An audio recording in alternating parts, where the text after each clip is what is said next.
Ouais.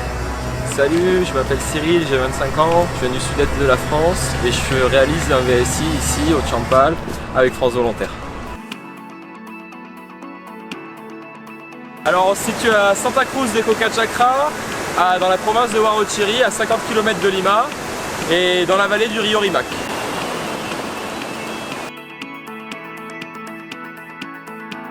Donc je suis envoyé dans le cadre d'un volontariat de solidarité internationale entre le Champal et France Volontaire. Alors, le service civique et le VSI sont deux formes d'engagement volontaire. La différence, c'est qu'un VSI va demander des compétences particulières, professionnelles, à mettre en place sur le terrain.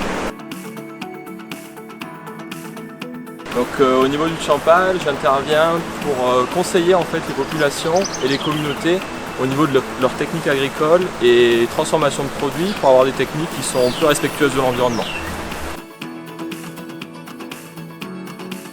Et bien, déjà, j'apporte mon expertise en tant qu'ingénieur d'industrie alimentaire et puis dans un second temps, j'aide à la structuration de l'entreprise.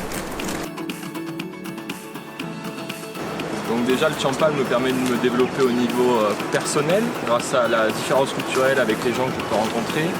Au niveau professionnel, avec la diversité des projets qu'on peut avoir ici, et aussi me permettre de développer des petits projets personnels qui me tiennent à cœur, comme par exemple développer de la viande séchée d'alpaga.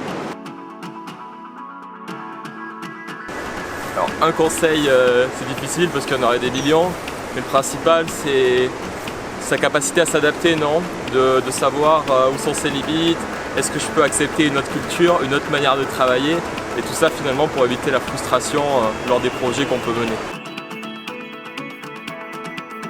Alors, à vrai dire, j'en ai pas vraiment idée pour le moment, je me laisse juste un petit peu porter par les différentes opportunités qui se présentent. Mais sinon, à plus long terme, je me verrais bien travailler dans une ferme, finir mes jours là-bas. Alors s'il y a une chose à savoir au Pérou, c'est que la saison des pluies modifie beaucoup l'environnement, les terrains aux alentours. Et on était parti en rando il y a 2 ans pour aller découvrir les lieux et faire un tracé GPS.